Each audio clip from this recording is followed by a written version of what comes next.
हम सब कामयाब होना चाहते हैं, लेकिन कामयाबी क्या है? कामयाबी अंदर की कामयाबी है। ये जुमला है कि रब्बे काबा की कसम आज अली कामयाब हो गया।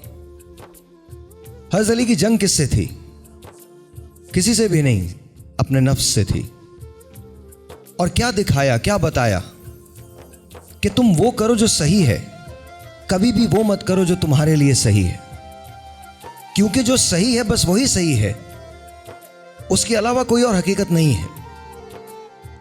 लेकिन मैं फी ज़माना बात करता हूँ, डॉक्टर साहब आपकी तवज्जो चाहता हूँ, अल्लामा साहब आपकी भी।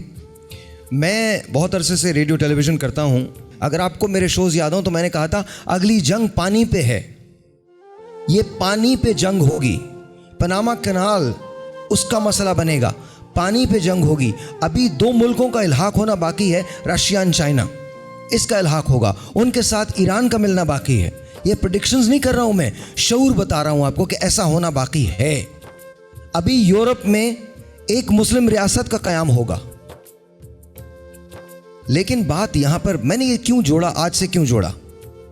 आज से इसलिए जोड़ा कि आज हम सब के सब बैरूनी ताकतों के गुलाम हैं। आज आप देख लीजिए, हम कर्जों में, हमारा बाल बाल बीका हुआ, बाल बाल डूबा हुआ है। हम चाहें भी तो मुझसे आज़ाद नहीं हो सकते।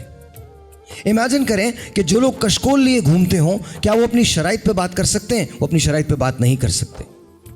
तो क्या हम मरेंगे तो हम ये कह सकते हैं कि हम कामयाब हो गए? सवाल ही पैदा नहीं होता। हम कहाँ कामयाब हुए? रिश्वत में हाँ हम कामयाब हैं, करप्शन में हाँ हम कामयाब हैं, एक दूसरे का हक मारने में हाँ हम कामयाब हैं, एक दूसरे के हुकूक को गस्ब करने में हम कामयाब हैं, झूठ बोलने में हम कामयाब हैं, सियासत करने में हम कामयाब हैं। लेकिन कामयाब नहीं है तो किसमें? नफ्स से जंग में हम नाकाम हैं। हम नाकाम हैं।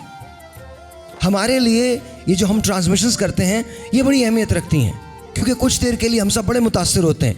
अल्लामा साहब ने क्या ज़बरदस्त बात फरमाई है, क्या ज़बरदस्त बात डॉक्टर साहब ने कही है, क्या अच्छा फैसल ने पढ़ा है, क्या बेहतरीन बात डॉक्टर साहिबा ने बोली है, साहिर साहब आपने बड़ा कमाल कर दिया। लेकिन उसके बाद क्या होता है? उसके बाद हम अपने घरों में जाके सो जाते हैं, फिर एक और रमज़ान का इंतज़ार करते हैं, फिर एक किसी ख़ास दिन का इंतज़ार करते हैं। हम इस्लाम में तो हैं, इस्लाम हमारी ज़िंदगियों में नहीं है। मैं सच कह रहा हूँ, कुरान शरीफ में लिखा है कि ये मुसलमान तो हुए, इस्लाम इनके दिल में नहीं आया है। तो क्या हमारे दिल में इस्लाम है? क्या भाई भाई का गला काट सकता है? क्या भाई भाई के हुकूक? चलिए आप बाहर जाके रहते हैं तो बाहर जाके तो सितम ये आप ये कह सकते हैं ये हमारे हैं ही नहीं। अरे भाई, आप तो सब एक दूसरे के हो। तो जब आप ही अपने नहीं हो तो फिर कौन आपका बनेगा? That's the problem. आज अगर आप ये चाहते हैं कि आप कामयाब हो जाएं तो आपको डिसाइड करना पड़ेगा, अपनी ज़िंदगी की प्रायोरिटीज़ को बनाना पड़ेगा, निकालना पड़ेगा, ये जानना पड़ेगा कि आप अंदर से कौन हैं।